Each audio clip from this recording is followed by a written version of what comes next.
Preethi's remedies நேயர்களுக்கு அன்பார்ந்த வணக்கங்கள். இன்னைக்கு நம்ம பதிவில் என்ன பார்க்க போறோம்னா, இன்றைய தினம் வரலட்சுமி விரதம். இன்றைய தினம் நீங்கள் செய்கிற ஒவ்வொரு விஷயமே உங்கள் வாழ்க்கையில் பல மடங்கு முன்னேற்றத்தை ஏற்படுத்தி தரக்கூடிய ஒரு நாள். ஸோ அப்படிப்பட்ட இந்த சக்தி வாய்ந்த ஒரு நாளில் பூஜை இலையில வைக்க வேண்டிய 3 முக்கியமான காய்களை பற்றி தான் இந்த பதிவில் பார்க்க போகிறோம். ஸோ நமக்கு பண வரவு அதிகரிக்கணும், மகாலட்சுமி கடாட்சம் நமக்கு உண்டாகணும், வீட்டில் நல்ல வருமானம் ரெட்டிப்பாகணும் அப்படின்னா இன்று இரவு 12 மணிக்குள்ள இந்த 3 காய்களை நீங்கள் பூஜை இலையில வைத்து வழிபாடு செய்யுங்க. அப்படி வழிபாடு செய்ய முடியல, நான் கொஞ்சம் லேட்டாக தான் பதிவு பார்த்தேன் அப்படின்னாலும் சரி, நீங்கள் இரவு 12 மணிக்குள்ளே இந்த 3 காய்களையும் பூஜையில் வைத்தாலே போதுமானது. அனைவராலும் செய்யக்கூடிய எளிமையாக வாங்கக்கூடிய ஒரு 3 முக்கியமான காய்களை தான் இந்த பதிவில் பார்க்க போகிறோம். அது மட்டும் இல்லாமல் நமக்கு இன்னுமே செல்வ வளம் பெருகிறதுக்கு என்னெல்லாம் பண்ணலாம். இன்றைய தினம் ஆடி மாத கடைசி வெள்ளி, அதே மாதிரி ஆடி மாதத்தின் கடைசி நாளும் இன்றைய தினம் தான். ஸோ அப்படிப்பட்ட ஒரு சக்தி வாய்ந்த ஒரு வெள்ளிக்கிழமையோடு சேர்ந்து வந்திருக்கக்கூடிய வரலட்சுமி விரதத்தன்று நீங்கள் சுக்கிர பகவானோட அருளையும் ஒரு சேர கிடைக்கக்கூடிய ஒரு நாளன்று நீங்கள் செய்ய வேண்டிய முக்கியமான விஷயத்தை இந்த பதிவிலையும் நம்ம சேர்த்து சொல்கிறேன். அதையும் நீங்கள் இன்றைய தினம் மறக்காமல் செய்யுங்க. ஸோ நல்ல ஒரு செல்வளம் பெருகணும், பண வரவு அதிகரிக்கணும், வருமானம் ரெட்டிப்பாகணும், கடன்லேருந்து சீக்கிரமாக வெளியே வரணும் அப்படின்னு நினைக்கிறவங்க இந்த விஷயத்தை கட்டாயமாக இன்றைய தினம் நீங்கள் செய்யும் பொழுது கண்டிப்பாக அவங்களுடைய அனைத்து பிரச்சனைகளும் தீர ஆரம்பிக்கும். ஸோ அது என்ன எப்படி சென்றது டீட்டெயிலாக பதிவில் பார்க்கலாம். அதுக்கு முன்னாடி பிரணவ் சமையலறை தான் ஃபர்ஸ்ட் டைம் பார்க்குறீங்க, இது வரைக்கும் சப்ஸ்கிரைப் பண்ணல அப்படின்னா மறக்காம சேனலை சப்ஸ்கிரைப் பண்ணிக்கோங்க. பக்கத்தில் இருக்க பெல் ஐக்கனை கிளிக் பண்ணிக்கோங்க. ஸோ தட் நம்ம போகிற ஆன்மீக தகவல்களை நீங்கள் மிஸ் பண்ணாமல் பார்க்கலாம், உங்களுக்கு நோட்டிஃபிகேஷன்ஸ் வரும். இன்றைய தினம் வரலட்சுமி விரதம் நீங்கள் கலசம் வைத்து வழிபாடு செய்தாலும், அப்படி இல்லைனா பூஜை அறையில் நம்ம இருக்கக்கூடிய மகாலட்சுமி தாயார் படம், லட்சுமி குபேர தாயார் படம், இந்த மாதிரி ஏதாச்சும் ஒரு படம் வைத்து வழிபாடு செய்தாலும் சரி, ஸோ நீங்கள் இன்றைய தினம் நீங்கள் வழிபாடு செய்தாலும் செய்யாவிட்டாலும் சரி, நீங்கள் இந்த ஒரு 3 காய்களை கட்டாயமாக பூஜையில் வைத்து வழிபாடு செய்யுங்க. ஸோ நம்ம வரலட்சுமி விரதம் ஒரு சிலர் ஃபாலோ பண்ணுவாங்க, ஒரு சிலரால் செய்ய முடியாது. அப்படிப்பட்டவங்க நார்மலாக வீட்டில் விளக்கேற்றி நீங்கள் வழிபாடு செய்யுங்க. ஸோ படம் இருக்குது, மகாலட்சுமி தாயார் படம் இருக்குன்னா அந்த படத்துக்கு முன்னாடியும் நீங்கள் வைத்து வழிபாடு செய்யலாம். வரலட்சுமி விரதம் கலசம் வைத்து மட்டும் தான் வழிபாடு செய்யணுமா அப்படி எதுவும் இல்லை. நம்ம வீட்டில் இருக்கக்கூடிய சுவாமி படங்கள் இருக்குது பார்த்தீங்களா, மகாலட்சுமி தாயார் படம், லக்ஷ்மி குபேரர் படம், இந்த மாதிரி எந்த படம் இருந்தாலும் சரி அந்த படத்தை வைத்தும் நீங்கள் வழிபாடு செய்யலாம். இன்றைய தினம் நீங்கள் மாலை 6 மணிக்கு மேலே வழிபாடு செய்யும் பொழுது கண்டிப்பாக பார்த்தீங்கன்னா இந்த 3 காய்கள் அதில் இருக்க மாதிரி பார்த்துக்கோங்க. அது மட்டும் இல்லை, இன்னும் ஒரு சில பொருட்கள் உங்களால் வாங்க முடியும், உங்களால் வீட்டில் இருக்குது அப்படின்ற பட்சத்தில் அதனையும் நீங்கள் வைத்து வழிபாடு செய்யலாம். இப்போ முதல்ல நம்ம வீட்டில் சுக்கிர பகவானோட அருள் கிடைக்கணும், மகாலட்சுமி தாயோட அருள் கிடைக்கணும் அப்படின்ற பட்சத்தில் நம்ம வீட்டில் எப்பொழுதும் போல் மொச்சை பயிறு வைத்து நம்ம தீபம் ஏற்றுவோம் பார்த்தீங்களா. அந்த மொச்சை பயிறு, மொச்சக்கொட்டைன்னு சொல்லுவோம்ல, சமையலுக்கு பயன்படுத்தக்கூடிய அந்த வெள்ளை நிறத்தில் இருக்கக்கூடிய அந்த பொருளை நீங்கள் இன்றைய தினம் வைத்து வழிபாடு செய்யலாம். ஒரு கப்பில் கொஞ்சம் மொச்சை பயிறு கொட்டி அதை மகாலட்சுமி தாயார் படத்துக்கு முறை வைத்து நீங்கள் எப்பொழுதும் போல் உங்களுடைய வழிபாடுகளை செய்ய தொடங்கலாம். அதே மாதிரி ஒரு சின்ன தாம்பல தட்டில் அது ஃபுல்லாக மொச்சை பயிறு பரப்பி அதற்கு மேலே 2 அகல் விளக்கு வைத்து அந்த விளக்கு ஏற்றி நீங்கள் வழிபாடு செய்யலாம். இது இரண்டுமே நீங்கள் செய்யலாம். இல்லை இந்த இரண்டில் ஏதாச்சும் ஒன்று தான் செய்ய முடியும்னாலும் அதை நீங்கள் செய்யுங்க. இந்த மொச்சை பயிறு வைத்து நீங்கள் தீபம் ஏற்றுவது, மொச்சை பயிரை பூஜையில் வைக்கிறதுனால உங்களுக்கு சுக்கிர பகவானோட அருளும் மகாலட்சுமி தாயார் அருளும் ஒரு சேர கிடைக்குது. இந்த வெள்ளை நிறத்தில் இருக்கக்கூடிய அனைத்து பொருளுமே சுக்கிர பகவானுக்கு உரிய ஒரு பொருள். நமக்கு பண வசியம் ஏற்படணும், பணம் நம்ம கிட்ட சேரணும் அப்படின்னா நமக்கு இவங்களுடைய அருள் இருந்தால் மட்டும்தான் நம்ம கிட்ட பணம் ஆட்டோமேட்டிக்காக வர ஆரம்பிக்கும். ஸோ என்னதான் நம்ம கடுமையாக உழைச்சாலும் கஷ்டப்பட்டாலும் இந்த வருமானம் ரெட்டிப்பாக மாட்டுது, பண வரவு இருக்க மாட்டுது அப்படின்னு ஃபீல் பண்ணிட்டு இருக்கோங்க. இந்த மாதிரி ஒவ்வொரு வெள்ளிக்கிழமையும் நீங்கள் மொச்சை பயிர் தீபம் ஏற்றும் பொழுது உங்களுக்கு பண வரவில் அதிகப்படியான மாற்றங்கள் தெரிய ஆரம்பிக்கும். ஸோ இன்றைய தினம் ஆடி மாதத்தின் கடைசி நாள், அதே மாதிரி கடை வெளியும் சேர்ந்து வந்திருக்கு, வரலட்சுமி விரதமும் சேர்ந்து வந்திருக்கு. அதனால் மகாலட்சுமி தாயாருக்கு இந்த தீபம் உங்களால் முடிஞ்சிச்சுன்னா கண்டிப்பாக ஏற்றுங்க. அப்படி முடியலனாலும் நார்மலாக நம்ம எப்பொழுதும் போல் காமாட்சி தீபம் ஏற்றுவோம் பார்த்தீங்கன்னா அந்த விளக்கு ஏற்றுங்க. இப்போ அடுத்து, ஏன்னா நம்மளால் எப்போவுமே ஒரு விஷயம் செய்ய முடியலன்னு சொல்லி வருத்தப்படுறதை விட்டுட்டு நம்மளால் என்ன செய்ய முடியுமோ அதை முழு மனதோடு செய்யும் பொழுது கண்டிப்பாக இறைவனோட அருள் உங்களுக்கு கிடைக்க ஆரம்பிக்கும். அதனால தான் நான் சொல்வேன், எளிமையாக செய்யுங்க. ரொம்ப ஆடம்பரமாக அனைத்து பொருட்களையும் வாங்கி இத்தனை நெய்வேத்தியம் வைத்து இப்படி தான் நம்ம வழிபாடு செய்யணுன்ற எந்த ஒரு கட்டாயம் விதிமுறையும் இல்லை. நீங்கள் முழு மனதோடு நீங்கள் கொஞ்சமாக ஒரு பழம் வைக்கிறீங்க, இல்லை கற்கண்டு வைத்தாலுமே அந்த நெய்வேத்தியத்தையும் கடவுள் கட்டாயமாக ஏற்றுப்பார். ஸோ அதனால் முழு மனதோடு இன்றைய தினம் நீங்கள் பூஜை செய்யுங்க. இந்த வரலட்சுமி விரதம் அப்படின்றதே நம்ம வாழ்க்கையில் பொருளாதார நிலையில் முன்னேறணும், பண வரவு இருக்கணும் அப்படின்றதுக்காக தான். அப்படிப்பட்ட பூஜை நீங்கள் கலசம் வைத்து வழிபாடு செய்யனாலும் மகாலட்சுமி தாயார் படத்துக்கு முன்னாடி ஒரு நெய் தீபம் ஏற்றுங்க, இல்லைன்னா இந்த மொச்சை பயிர் தீபம் ஏற்றுங்க, இதுவே போதுமானது. இப்போ இதற்கு கூட முக்கியமான ஒரு 3 காய்கள் பூஜையில் வைக்கணும்னு சொல்லியிருக்கேன். அந்த காய்கள் என்ன, அதோட பலன் என்ன அப்படின்றத பார்க்கலாம். ஸோ முதல் பார்த்தீங்கன்னா ஜாதிக்காய், சாதிக்காயின்னு கூட சொல்லுவாங்க, ஒவ்வொருத்தரும் ஒரு மாதிரி சொல்லுவாங்க. ஸோ நாட்டு மருந்து கடைகளில் ஜாதிக்காயின்னு போய் கேட்டிங்க அப்படின்னா அவங்களே உங்களுக்கு எடுத்து குடுத்துருவாங்க. ஸோ இது வந்து ஒரு பீஸ் வந்து ஃபர்ஸ்ட்லாம் ரூ. 5 ரூ. 5 அந்த மாரி வித்திருந்தாங்க. இப்ப வந்து கொஞ்சம் ரீசென்ட்டா ரேட் ஏறிடுச்சு. அதாவது ரூ. 5லேருந்து ஒரு 10, ரூ. 15 அப்படின்ற மாரி ஏறிடுச்சு. ஸோ இந்த ஜாதிக்காய் வந்து ஒரே ஒரு காய் கிடைச்சாலும் போதுமானது தான். நெறைய வைக்கணும் அப்படின்ற அவசியம் இல்ல. நான் சொல்லிக்கக்கூடிய இந்த 3 காய்கள்ல ஒரு காய் நீங்க வைத்தாலே போதுமானது. இந்த ஜாதிக்காய்க்கு வந்து பண வரவை அதிகப்படுத்தி குடுக்கறதுக்கும், அதே மாரி நேர்மறை ஆற்றல அதிகமா தரக்கூடிய ஒரு சக்தியும் இருக்கு.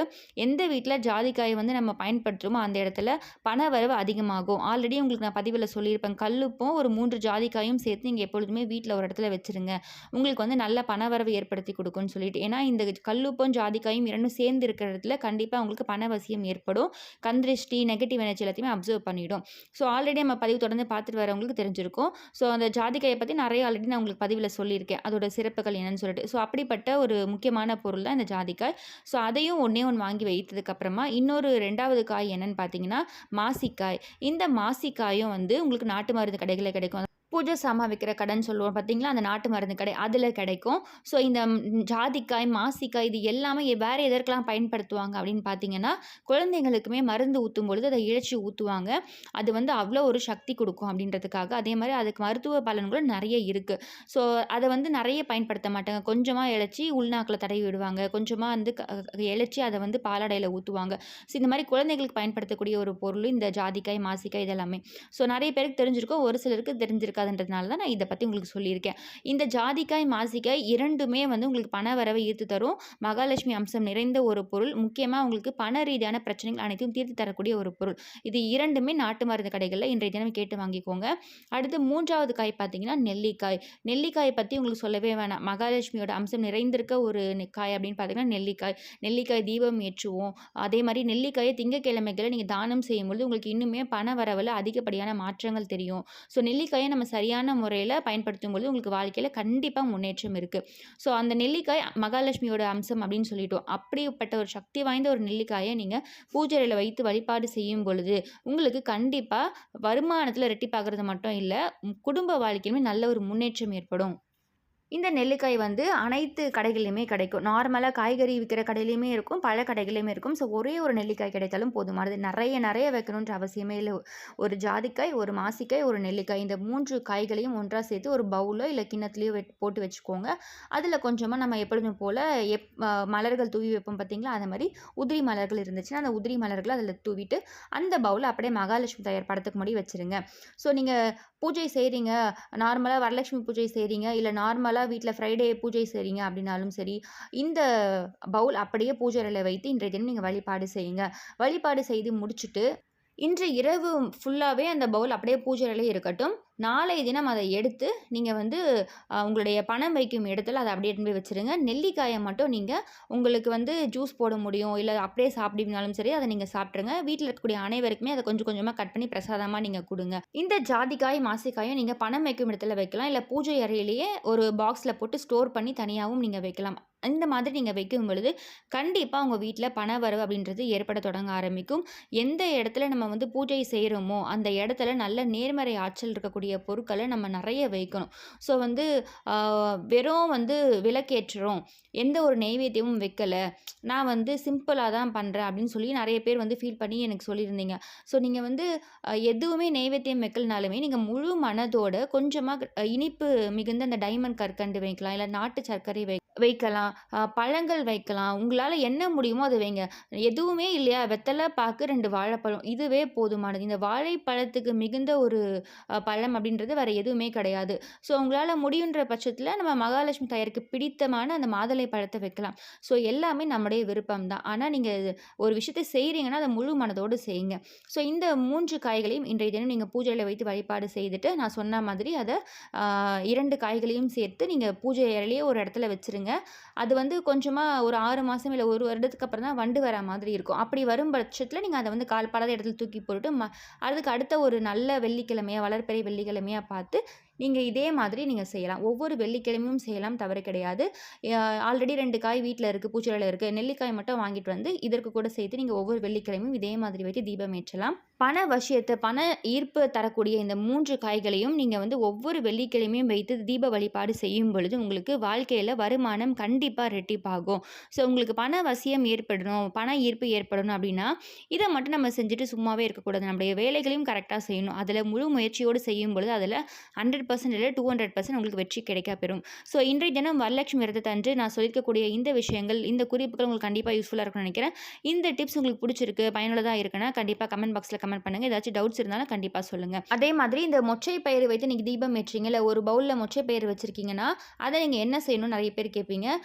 மொச்சை பயிறு வைத்து தீபம் ஏற்றீங்கன்னா, அந்த மொச்சை பயிர நாளைய தினம் வந்து எடுத்து மண் பாங்கான இடம், கால் படாத இடத்துல போடுங்க. அங்க வந்து ஏதாச்சும் எறும்புகள், பறவைகள் அத சாப்பிடும். அதே மாதிரி மொச்சை பயிறு ஒரு பவுல்ல தனியா போட்டு எப்பொழுதுமே பூஜை அறையில வைக்க சொல்லியிருக்கேன். அது வந்து உங்களுக்கு சுக்கிர வசியத்தை ஏற்படுத்தி குடுக்கும், பண வசியத்தை ஏற்படுத்தி குடுக்கும்னு சொல்லியிருக்கேன். ஸோ இதுவரைக்கும் நீங்க அந்த மாரி பவுல்ல வைக்கலன்னா, இன்றைய தினம் பவுல்ல ஒரு மொச்சை பயிறு போட்டு கொஞ்சம் வைக்கிறீங்கன்னா, அது அப்படியே இருக்கட்டும். அத எடுத்து மாத்தணும் அப்படின்ற ஒரு அவசியம் இல்ல.